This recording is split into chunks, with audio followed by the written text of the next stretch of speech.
Welcome to the Deep Dive. We're here to cut through the noise, get straight to the core intelligence you need. Today, we're looking at urban mobility, specifically how the global map is, well, really being redrawn quite aggressively. We're diving into FreeNow, that big European mobility player, and its acquisition by Lyft back in 2025. What does this actually mean? Not just for them, but for anyone traveling in Europe. So, our goal here is to get past the headlines. We want to understand what this multi-mobility hub thing really is. How did it get here from, it started as a pretty groundbreaking app? And crucially, what's the strategy behind this merger? Why Lyft? Why now? Why is this the key to figuring out the next stage of mobility as a service, or MaaS? Right. And to really get it, you have to appreciate the scale we're talking about first. FreeNow is run by Intelligent Apps GmbH, based out of Hamburg, Germany. And look, this isn't some small startup. It's a major MaaS provider. They've got serious user loyalty across 9 key European markets. We're talking over 180 cities. That footprint, it represents these dense, very localized travel patterns, incredibly valuable stuff. Yeah, and looking at that scale now, it's almost easy to forget where it started. Like, this single moment of digital disruption. FreeNow wasn't always FreeNow, was it? We need to go back to 2009, founded as My Taxi. Exactly. And what's really fascinating, I think, is the historical weight of that first product. My Taxi was revolutionary. It was, believe it or not, the world's first taxi app designed to directly connect a passenger and driver with a smartphone. Think about that for a second. They were the absolute pioneers here. Digital dispatch way before the big global ride-sharing battles kicked off. Yeah. They essentially wrote the playbook for digitizing the whole taxi industry. And they had some serious muscle behind them early on, didn't they? Helped them lock down that market lead. Before the rebrand and adding other transport types, it was actually a joint venture.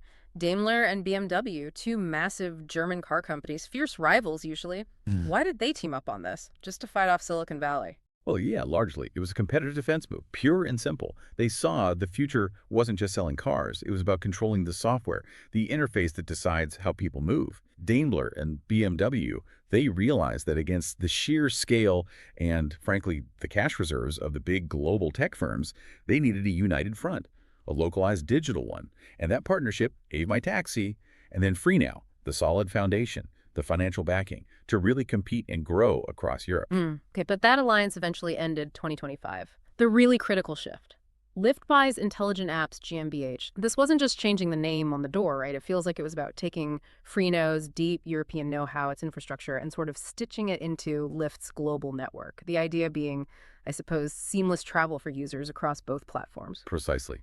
Lyft basically acquired a huge, ready-to-go European user base. And crucially, all that rich, localized travel data. Okay, let's dig into the FreeNow app itself then, because this is where that multi-mobility idea really comes to life. The whole strength of the app seems to be letting millions of people access this incredible range of transport options, 2 wheels, 4 wheels, whatever, all inside one single app. That's the core differentiator, isn't it? It is, and it starts with the foundation, their core service. Taxis and private hire vehicles, PHVs. This is the reliability piece. You're getting professional drivers. And the app offers flexibility that, even other big ride-sharing apps often don't match. You can book right now, on demand, or you can pre-book. Get this up to 90 days in advance. 90 days. Yeah, the kind of robust scheduling. It's gold for business travel, for planning ahead. The real magic, though, seems to be how they layer everything else onto that base. They've integrated a massive micro-mobility offering through all these different partnerships. So the user doesn't need 6 different apps cluttering their phone. Inside FreeNow, they can find e-scooters, e-bikes, e-mopeds from the big names too. Dot, Tier, Voi, Emmy, Cooltra. That's quite a list to manage under one roof. It is quite a list. And, it sounds simple when you just list them off like that. But this is kind of the deep dive moment into the tech challenge of MaaS. When you mention those 5 partners, well, that's 5 separate systems, right? Operations, inventory, tracking liability. FreeNow's backend has to talk to all of those through different APIs. That digital roof isn't just a nice interface. It's this huge, complex orchestration job happening behind the scenes. Think about it.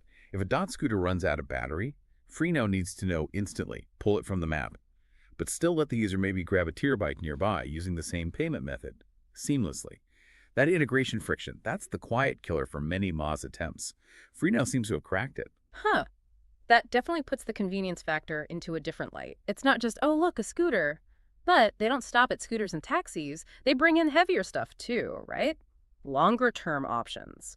You can get car sharing through partners, Share Now, Six, or even rent a car for longer periods, all in the app. Correct. And then there's what I call the true mass threshold they've crossed, public transport integration.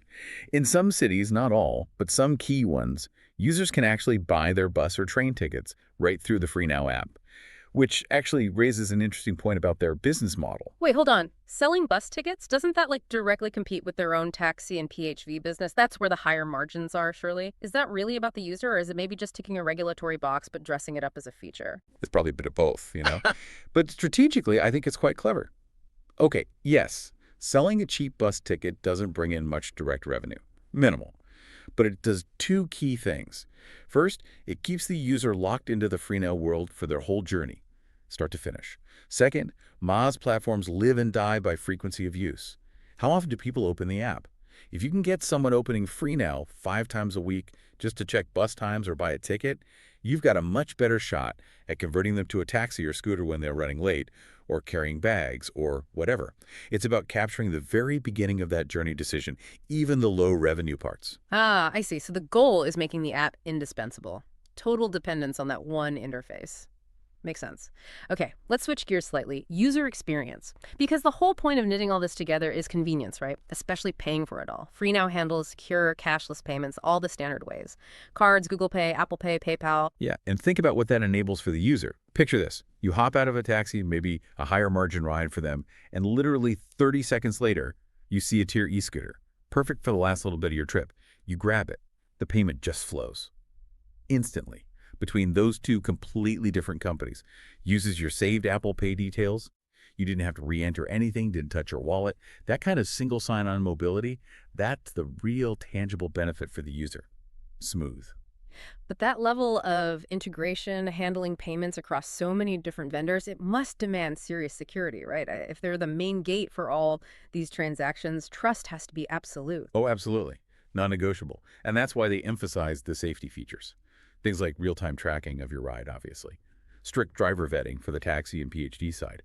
And having dedicated 24/7 customer support is crucial too. When you're relying on one app to manage potentially 3 different modes of transport in a single journey, you need to know there's backup if something goes wrong. That visibility and support are key. And beyond just the everyday A to B trips, they've developed some specific niche services too. Highlights their sort of end-to-end approach. You mentioned airport transfers earlier, reliable, 2,047 to major European airports. That's a big one. And also FreeNow for Business. That sounds important. It is. FreeNow for Business often gets overlooked in consumer discussions, but for Lyft, acquiring this capability is, well, it's a huge strategic asset. It's a dedicated platform for companies, streamlines all their ground transport. Because companies, they don't just care about getting employees from A to B. They care about compliance, policies, tracking costs. Right. But why would a company use a platform like this instead of just having employees expense individual taxi rides or scooter trips? Control and administration. That's the simple answer. FreeNow for Business offers things like central invoicing, easy integration with expense reporting systems. And, really important in Europe, it makes VAT reclaim much simpler across different countries and different vendors. Imagine the accounting headache of dealing with receipts from 5 scooter companies, 3 taxi fleets, maybe a car rental.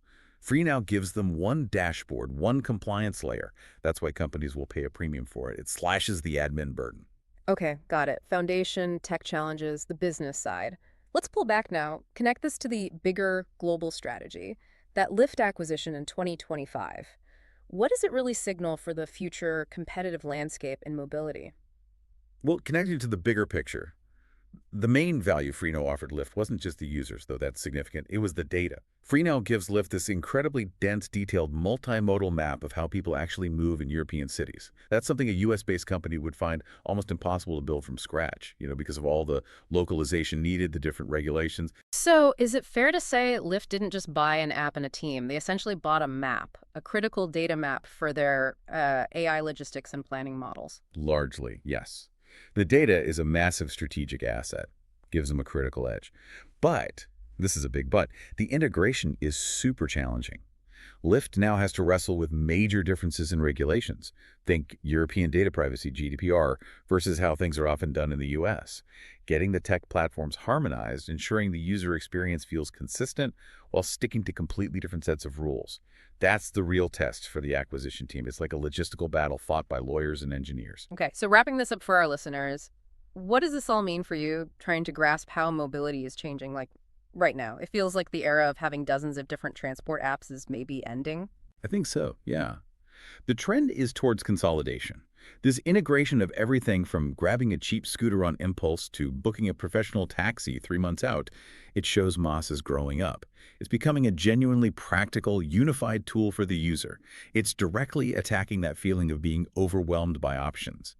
Information overload. It takes all the local transport choices, vets them, puts them in one trustworthy place, makes deciding what to do almost frictionless. And Freenow's journey is really a perfect example, isn't it? This expertly built stack of transport options, sitting on top of that pioneering taxi app history from way back in 2009, now expanded to cover the whole modern mobility spectrum, scaling successfully across, what, 9 markets, over 180 cities. It really is the Moz expansion playbook. It is. Quite the evolution. Absolutely fascinating, seeing how a local taxi app became this global strategic data asset worth a fortune to a huge U.S. competitor. Thanks for helping us dive deep into the sources on this one. Really insightful. My pleasure. And it leaves us with a pretty big question to chew on, doesn't it? As these giant global tech companies keep buying up these very localized, data-rich European Moz platforms. Will those geographic mobility barriers actually dissolve?